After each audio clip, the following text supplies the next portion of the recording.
கடன் தொல்லையால் குழந்தைகளுக்கு விஷம் கொடுத்து கொலை செய்த தந்தை, அதே விஷத்தை குடித்து கணவன் மனைவி தற்கொலை செய்து கொண்ட சம்பவம் சோகத்தை ஏற்படுத்தியுள்ளது.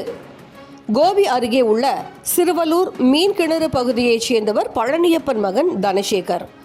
36 வயதான இவருக்கும் விரியங்கிணற்றுப்பாளையத்தைச் சேர்ந்த 29 வயதான பாலாமணி என்பவருக்கும் இடையே கடந்த 11 ஆண்டுகளுக்கு முன்பு திருமணம் நடைபெற்றது. இவர்களுக்கு 10 வயதில் வந்தனா என்ற மகளும் 7 வயதில் மோனிஸ் என்ற மகனும் உள்ளனர். வந்தனா கவுண்டம்பாளையம் அரசு பள்ளியில் 5ஆம் வகுப்பும் மோனிஷ் 2ஆம் வகுப்பும் படித்து வந்தனர். தனசேகரும் பாலாமணியும் வெள்ளாங்கோயிலில் உள்ள தனியார் கார்மெண்ட்ஸ் நிறுவனத்தில் வேலை செய்து வந்தனர்.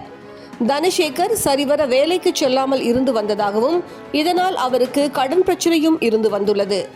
இதனால் கணவன் மனைவிக்கிடையே அடிக்கடி குடும்ப தகராறு ஏற்பட்டு வந்துள்ளது. இந்நிலையில் கணவன் மனைவிக்கு இடையே மீண்டும் கடன் தொல்லை காரணமாக தகராறு ஏற்பட்டுள்ளது. கடனை திரும்ப செலுத்த முடியாத நிலையில் குழந்தைகளை கொன்றுவிட்டு இருவரும் தற்கொலை செய்து கொள்ள முடிவு செய்துள்ளனர்.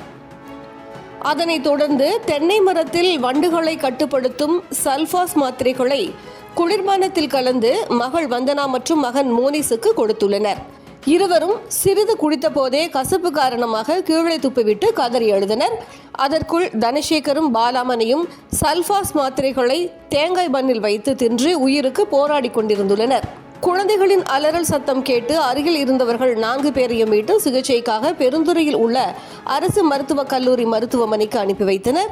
ஆனால் வழியிலேயே தனசேகரும் பாலாமணியும் உயிரிழந்தனர்.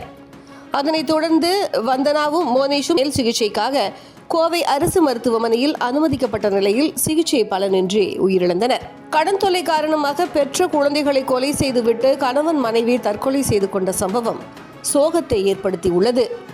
இது குறித்து சிறுவலூர் போலீசார் வழக்கு பதிவு செய்து விசாரணை நடத்தி வருகின்றனர். எந்த ஒரு பிரச்சனைக்கும் தற்கொலை ஒரு தீர்வு இல்லை.